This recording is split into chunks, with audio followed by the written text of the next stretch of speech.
Hi everyone, John Hicks here. Just wanted to give you an update. You'll remember that a few weeks ago I had a gig in a pub in Cambridge, and I really wanted to play this guitar. This is the PRS SE Starla, and I've written about this guitar loads. I love this guitar. It's adorable, and very much has kick-started something special in me about playing guitar and learning more about lead, having played bass for many years. So anyway, since I got it, I had a problem with the pickup selector switch,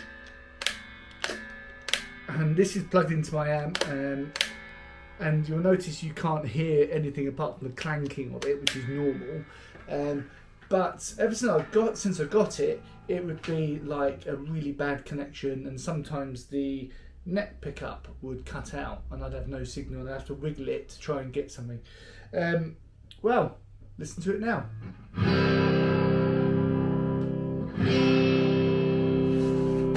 can't see that, can you?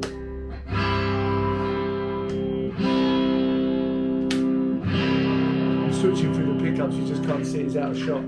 So it's fixed. So what did I do? How did I go about getting it fixed? And what do you need to know about PRS SE guitars? Okay, so let's start with the journey. So you remember in one of my videos I said about how I had to kind of not use this for the gig. It just couldn't be reliable.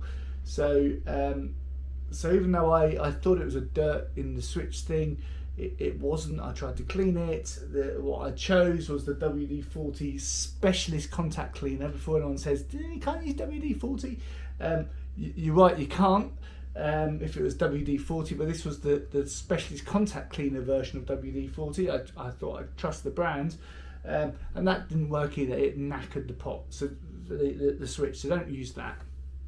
So anyway, I phoned up PRS. Now, I live in a village called Sawston that's south of Cambridge.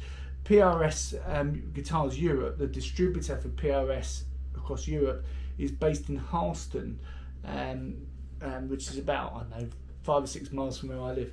So I've always kind of been intrigued by the fact that they're there. So I called them up and I spoke to their repairs department, and I told them about the problem that I had. You know, and this guitar is probably one of the cheapest SE range. So for those that don't know, the SE range of guitars with PRS are like the guitars that are built in Indonesia. They're cheaper to build there. They source a lot of the electronics locally, and so typically a guitar that say might cost sort of 1,500 plus in the US to make and sell would be a lot cheaper when it comes from Indonesia. Labour costs and stuff are cheaper. So when I spoke to the guy at PRS, he said, well, yeah, obviously because it's a cheaper guitar, they are saving money on some of the components. And he said that this pickup switch here is a locally sourced component, and obviously not the one that they use in the core models. So I asked him, I said, well, what do you use in the core models? And he said, well, I can't remember what exactly he said. It was, but anyway, he suggested that I go for the CRL 3-way switch.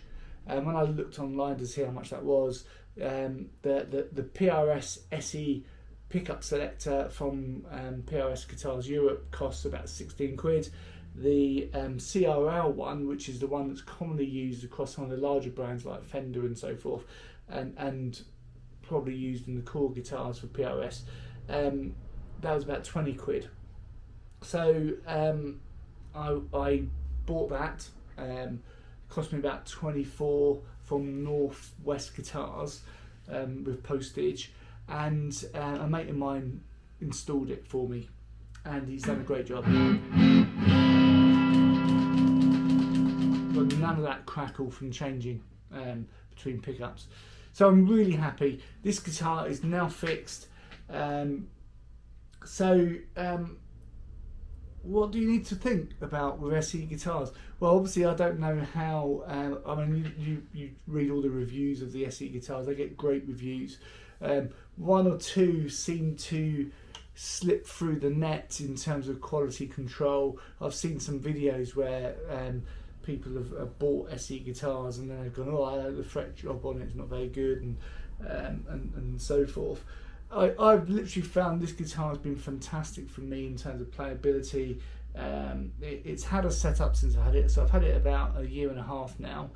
And the only thing I've changed is literally the pickup selector. Yeah, there is value, I think. If you buy a cheap guitar, then obviously you've got to bear in mind that the electronic components could be cheaper and maybe not as good quality. I think I was probably unlucky with this one. It was very annoying. I let it go for too long. I should have perhaps sent it back under guarantee. But it's out of guarantee now, so I just got it changed. I'm very happy with that. What else would I change on here? Probably not a lot. If I was to upgrade it, I might go for an upgrade on say the nut. No particular reason. It's not unplayable or anything. Sometimes the tuning stability is not great. It could be related to the nut. And maybe at some point I might put some locking tuners on there. But you know what? For 500 quid, albeit that's a lot of money, that I still got a fantastic guitar for that price, and it is my go-to guitar. So I absolutely love it. So just bear in mind, if you do buy an SE from the PRS guitar range, if you're within the warranty and something happens, send it back. And make sure you get that fixed, because otherwise you might find you're having to do the upgrade later on at your own cost. It wasn't much of a cost for me, but when I needed the guitar, it wasn't available for me. So I suppose that's the thing is obviously don't settle if you're unhappy with whatever you purchase. In terms of SE guitars, I'm in love with this guitar. So despite its quirks, I'm really happy with it, and it is a keeper for sure. I haven't found another guitar yet that has made me love this any less. I still get the same buzz out of playing this guitar. The pickups on here, the DSO2 pickups, they're different to the ones you get on the other PRS guitars. I think Paul Reed Smith describes them as Tiescos on steroids. He's old enough to remember those guitars, perhaps. I know what he's talking about, but I've never tried a Tiesco.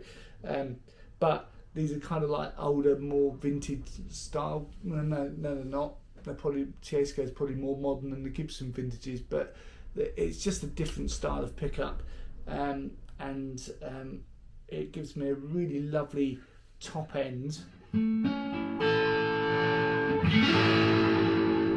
but it gives me a nice mid-range on there as well, with a little bit of a bass boost.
So there you go, that's my Starla all fixed. I'm happy as Larry, and this is me done in this video.